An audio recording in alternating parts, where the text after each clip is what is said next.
kondisinya sekarang itu masih sakit, bakterinya juga masih tinggi karena akibat makanan itu.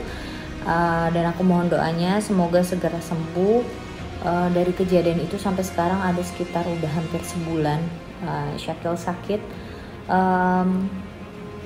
Aku baru ngecek itu ngecek lagi kondisinya itu seperti apa tuh udah 4 hari yang lalu aku baru ngecek lagi, hasilnya baru keluar, ternyata masih ada bakteri dan masih ada jamur. Jadi aku mohon doanya ya, udah hampir sebulan ya, udah sebulan lah.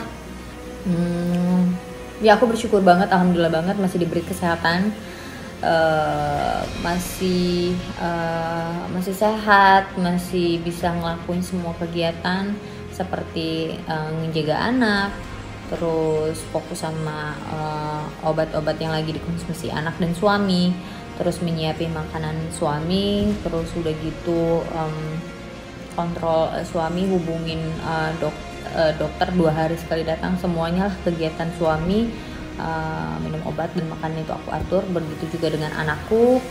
Ya aku hanya minta doanya semoga aku sehat terus. Memang udah hampir 1 bulan ini ya aku tidurnya tuh cuman 3 jam, 2 jam, tapi didoain ya.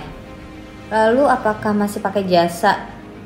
Masih, karena gak semuanya yang berakhlak tidak baik. Pasti ada juga yang penyayang sama anak benar. Dan banyak banget di luar sana juga yang berkomentar, kenapa gak ngurus sendiri? Aku pengen sekali ngurus anak sendiri, tapi memang aku harus kerja dan gak bisa resign, gak bisa seperti yang kata kalian, kenapa gak keluar dari kerjaannya untuk fokus ngurus anak segala macam. Bisa, karena ini bukan kerjaan kantor, tapi emang pokoknya ini beda banget. Aku gak bisa jelasin betul. Yang jelas emang aku harus kerja untuk kehidupan aku gitu. Dan suamiku juga bekerja gitu. Jadi kita gak bisa ngandelin satu sama lain. Misalnya aku ngandelin suami atau suami ngandelin aku gitu, gak bisa. Jadi kita emang dua-dua harus kerja. Mungkin kalian paham. Dan walaupun kita kerja, bukan berarti kita itu meninggalkan anak 100% sama yang jaga. Boleh tanya di lokasi syuting, kalau aku syuting, anak selalu aku bawa. Memang aku disediain kamar satu khusus untuk anak aku. Jadi anak aku di kamar itu. Jadi aku selesai take, aku lihat anak gimana segala macam. Waktu itu nyusuin segala macam.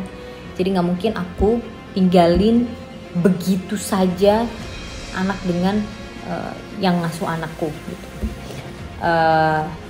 Dan nggak mungkin juga kita nggak ke toilet gitu kan, ninggalin, pasti adalah ninggalin anak makan, toilet, atau sholat atau apa gitu, pasti ada kita waktu ninggalin anak. Tapi kan kejadian itu kan dalam waktu 1 detik, atau masak itu memang sudah dikontrol sama orang tua aku. Gak mungkin aku yang turun untuk ngelihat masakan terus-terusan, karena aku juga kerja, walaupun di rumah aja, aku juga masih kerja walaupun di rumah aja gitu. Memang banyak yang harus aku kerjain. Jadi ya nggak semua orang jahat, jadi aku masih tetap pakai, tapi didampingi sama mamaku. Jadi mamaku yang bantuin, didampingi sama penjaganya gitu. Karena memang aku ada beberapa film yang harus aku jalankan kerjaan aku ini bersama suamiku. Itu terserah mereka lah, itu kan masalah pribadinya dia. Kalau kita pribadi mah nggak ada permasalahan, tidak ada sangkut pautnya gimana pun. Komunikasi juga sudah nggak pernah. Nggak, walaupun di sosial media tidak bisa silaturahmi, yang penting dalam kehidupan sehari-harinya tetap silaturahmi. Ada sih, cuman karena gimana ya, kalau memang seperti itu ya kita pasti mendoakan yang terbaik, karena kita juga nggak pernah bisa melupakan jasa dari kedua orang tuanya juga. Karena dari perjuangan kita dari awal, beliau selalu mensupport kita dan ide dan backup kita menjadi orang tua kita di sini. Alhamdulillah saya tadi menghadiri acara pemakamannya Jen. Jadi ketika saya terima informasi kalau Jen meninggal, saya langsung berangkat ke Jakarta. Saya langsung datang ke pemakamannya. Alhamdulillah saya sempat ikut menyolatkan secara langsung. Saya juga ikut mendoakan dia secara langsung di tempat pemakaman. Jadi saya mengikuti dari proses awal pemakaman sampai proses pemakaman itu berakhir. Benar bahwa Sandi menunjuk saya sebagai kuasa hukumnya. Sebenarnya prakteknya itu asisten saya yang pegang, ya, kepada seorang oknum perawat di Manado yang melalui medsos katanya diduga sering mengata-ngatain putrinya, ya, misalnya dibilang kurang gizi lah dan sebagainya. Ya, jadi kata-kata yang bersifat diduga merendahkan gitu loh, ya. Jadi saya diminta untuk mensomasi apakah dia mau minta maaf atau tidak, apakah akan lapor polisi atau tidak, ya saya belum tahu. Belum ada, mungkin suratnya baru dia terima, jadi saya belum bisa tahu jawabannya apa. Karena suratnya baru kita kirim sekitar 3 hari lalu. Biasanya kalau somasi itu biasanya makan waktu kurang lebih 1 bulan. Kalau nggak ada penyelesaian, maka si klien akan menentukan apakah lapor polisi atau melupakan. Nah, itu terserah kepada klien. Jadi saya belum pernah ketemu orangnya, ya. Saya belum pernah lihat orangnya. Jadi baru kirim surat somasi, si Sandi kasih namanya, nama kantornya, ya udah itu aja.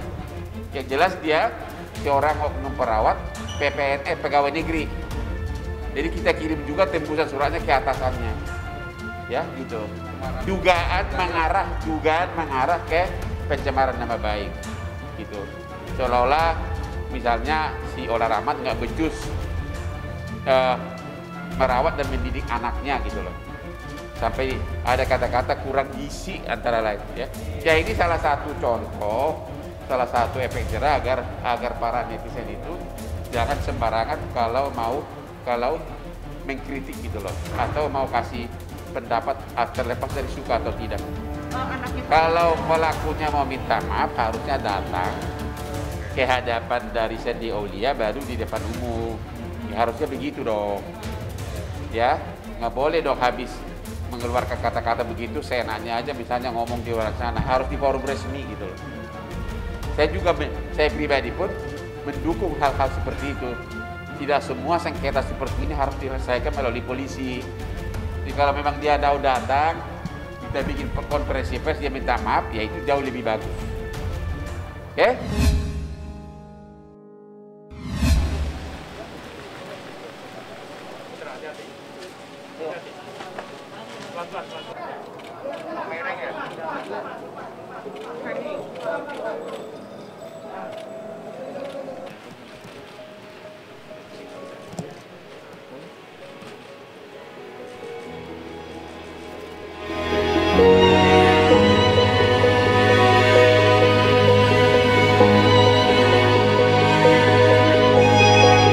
Banyak pelajaran yang belum selesai, yang banyak ya, yang masih perlu disampaikan ke kita. Cuman kebetulan ibu sakit duluan, ya mau nggak mau ya kita harus terus meneruskan perjuangannya beliau. Ada penyakit bawah, komorbid yang lain ada, karena udah cukup lumayan umur. Terima kasih teman-teman ya, mohon doanya semua ya, doanya ya.